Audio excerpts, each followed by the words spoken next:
Hi, I'm Stewart Spinks and welcome to episode 71 of my podcast, Beekeeping Short and Sweet. The queen rearing is in full swing now and I need to create more finisher colonies.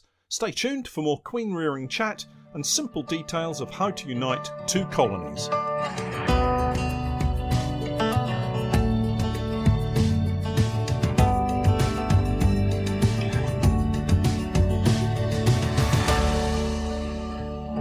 Beekeeping Short and Sweet, a beekeeping podcast for the inquisitive beekeeper with a short attention span.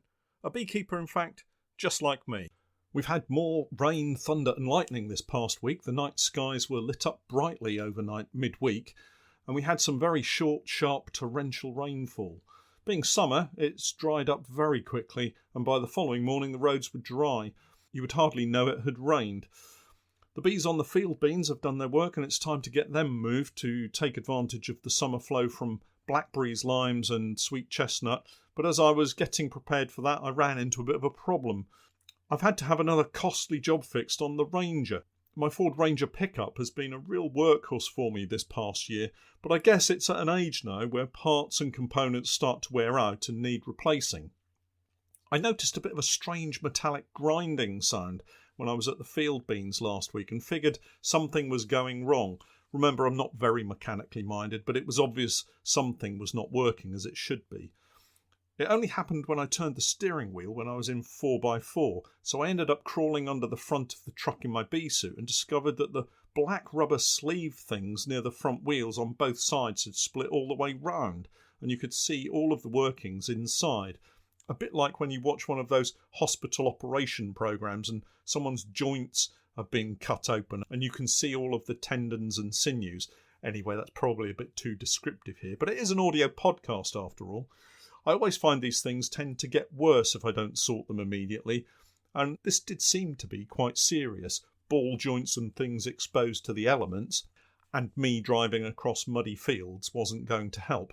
I booked a slot at my local garage. I say local, it's about 5 miles away from where I live, but I've always taken my vehicles to this particular garage, and like any of these types of jobs, you need to be able to trust the people who do the work. So my thanks to the Spixworth MOT Bay team, who've taken care of my vehicles over the many years that I've had them. So, back to the story. Apparently these black rubber sleeves are called CV joint gaiters and cover the joints that connect the wheel to the other more technical bits. Sprout, who looked after it for me, did one of those long but sharp intake of breath type things and then tutted a few times. I'm not sure why they call him Sprout. He's a little older than me, so I would guess around 55 to 60, and I think he stopped growing, so that can't be it. Maybe he likes Brussel sprouts. I'll have to ask him next time. Anyway, after a quick consultation, the truck was booked in and the job completed on Tuesday of this week. Another dent to the bank balance, but it's not a job I could do myself. Changing the light bulb seems to be about as big a challenge as I could do at the best of times. Once sorted, the various metallic grinding noises were gone and everything seems to be once again protected. Sprout said the noise was because the grease had been washed out of the joint, which seemed to make sense. Anyway, the reason for recounting the story is just to say when these things crop up, they're not likely to go away on their own, so it's always best to get it sorted as soon as possible, even though I could have done without the expense. And of course the same applies to beekeeping issues. If you have any problems with your hives, it's best to get them sorted immediately rather than allowing them to continue. Talking of expense, you might recall I was trying to get hold of a reptile incubator to incubate my sealed queen cells. Well, one popped up on eBay this week and I managed to negotiate a decent price. So that's arriving this week and I'm quite excited about that. It's one of the reasons I've been chasing around trying to get prepared with the finisher colonies. It's all been kicking off again this week, normal for this time of the year, and with so many things to manage it sometimes gets away from me. Anyway, we now have around 18 out of 20 queen cells that have taken from the first graft last weekend, and I grafted another 20 cell cups earlier in the week in readiness to move those into the incubator. This is a new technique for me. I've never grafted more queen cells than I could place into a queenless nuke before, but I wanted to start making stricter selections on the queens that head up my colonies, so I need to produce more queens. I find grafting quite therapeutic actually. Most of the time I'm charging around doing all the usual beekeeping stuff, inspecting colonies, moving colonies, making up kit, but add to that recording the videos, writing and recording these podcasts, and answering lots of emails that I get from beekeepers around the world, which is really lovely, but it all takes up a lot of time. When you graft very young larvae, you have to take your time and concentrate, and that makes me really slow down and focus on the job in hand. There's no point rushing into it only to mess it up and not have many successful grafts. So on Tuesday evening, I found myself sat in my pickup at the Fishing Lakes apiary at about 6:30, trying to scoop out those fragile tiny larvae and place them into the Nico cell cups. And here's another slight twist to the way that you can use the equipment that's available to you. The Nico system is excellent at getting young larvae into a cell cup without having to handle them, but you've got to set things up properly and manage your time. For me, that's been an issue this week, and so instead of placing the queen into the Nico cage, I chose to graft straight into the cell cups instead, which works really well and allows me to use the cell cup holders to then develop the queen cells in the starter hive. If I run out of time, I can use the hair roller cages to clip onto the Nico cell cup holders and secure the virgin queens inside when they emerge. The plan, of course, is to do this, but to transfer them to the incubator so I can continue with the grafting in the starter colony. Reading up on the starter colony, it appears I'll need to put more frames of brood into the brood box to maintain the population of younger nurse bees, and that makes perfect sense to me. Continuing to have younger bees will allow older bees to go out and forage for pollen and nectar, while the younger house bees tend to the queen cells, supplying them with as much royal jelly as they need. Fast forward 24 hours and I've been back to check on how the grafting went. As usual for me, there were several unsuccessful grafts. It's easy to tell which have been accepted because the workers not only start to provide royal jelly, but they put a very convenient marker on each cell cup in the form of a rim of wax as they begin drawing down the queen cell with the aim of capping it off several days later. I should really have spent some time regrafting, but I still had to go back to the field beans site to continue moving kit away from there. There were 14 accepted queen cell grafts, so I wasn't too worried. The good news is I can get them into the finisher colony and start the whole grafting process again, and that's one of the nice things about this particular setup. The important thing is to keep the starter colony well provisioned though, with lots more syrup and pollen or pollen substitute, but also more bees. It's easy enough to add all three, but important to make sure that any extra bees are free from disease. I don't want to be spreading anything nasty around the apiary. So the method of adding bees is quite straightforward really. I open up several existing nukes and hives at the same time as having the starter colony open for inspection. Then I remove an empty frame from the starter colony and go to the first frame donor hive or nuke and look for a frame that has food and only sealed brood. I don't want to be moving eggs or very young larvae across, or the starter colony will begin to make rogue queen cells. If I follow this process with maybe 5 or 6 frames, I can have a very large population of young worker bees in the starter colony quite quickly again, and this process can be repeated as often as I need to create queen cells. That said, it is getting quite late, so if you're thinking of starting queen rearing, you need to get a shift on. It's more about the drones than anything else really. We need a good population of drones to ensure mating is successful. There's nothing worse than having the queens turn into drone layers in the middle of the autumn or winter period. So as the days have now tipped past the longest day of the 21st of June, we all need to get cracking. Something I did forget to mention is the makeup of the finisher colony. I united a colony early this week, or was it at the weekend? I can't quite remember. Anyway, we united 2 colonies, one of which was queenless and the other was queen right. It's an easy process and I use the newspaper method when I'm uniting 2 full-size hives. The newspaper sits on top of the lower brood box and is held in place with a queen excluder. This also serves to keep the queen in the top box and prevent her from absconding or wandering down into the bottom box before any quarrelling is finished.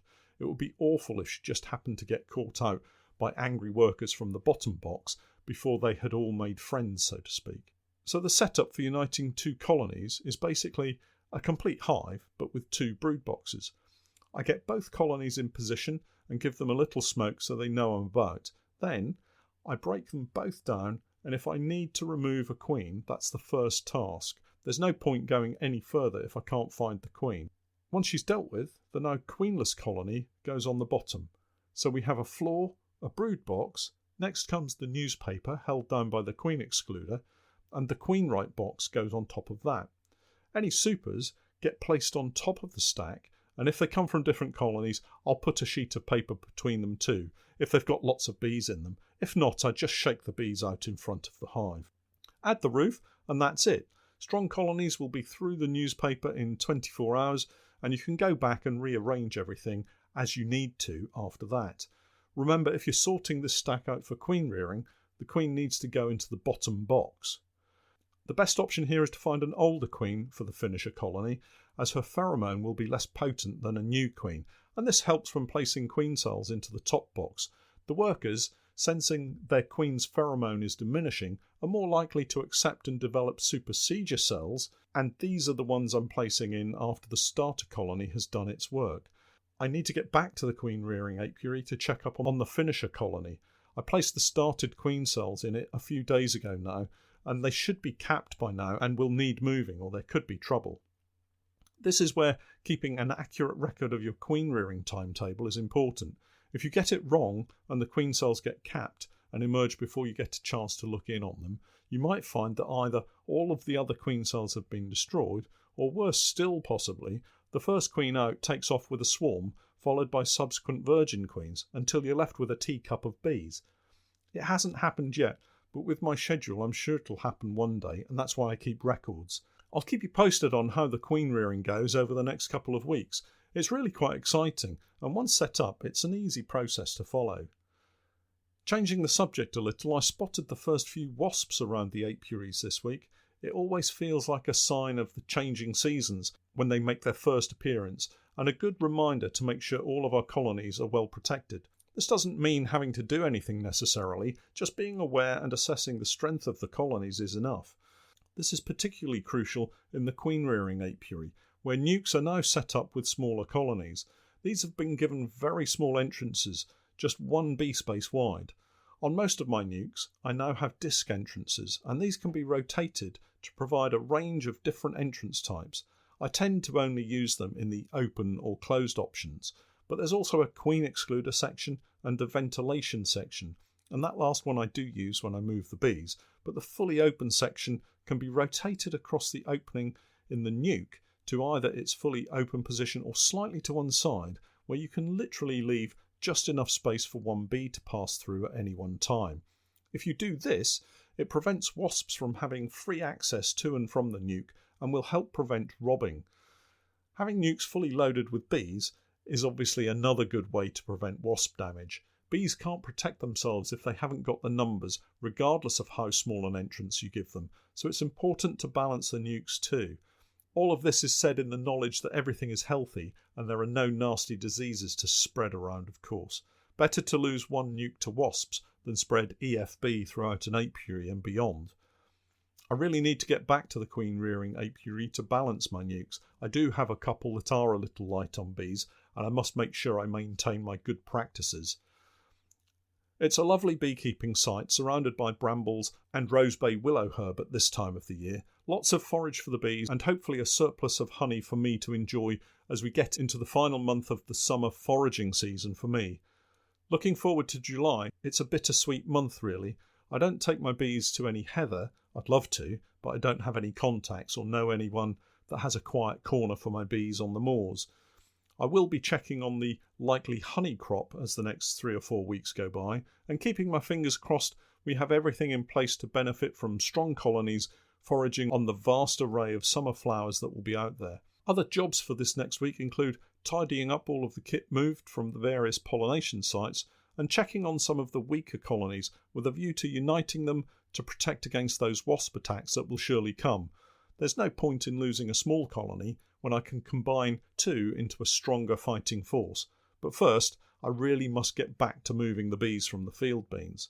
Finally, it's going to be one of the hottest weekends of the year this weekend, with some parts of Europe hitting in excess of 40 degrees centigrade. That's over 104 degrees Fahrenheit.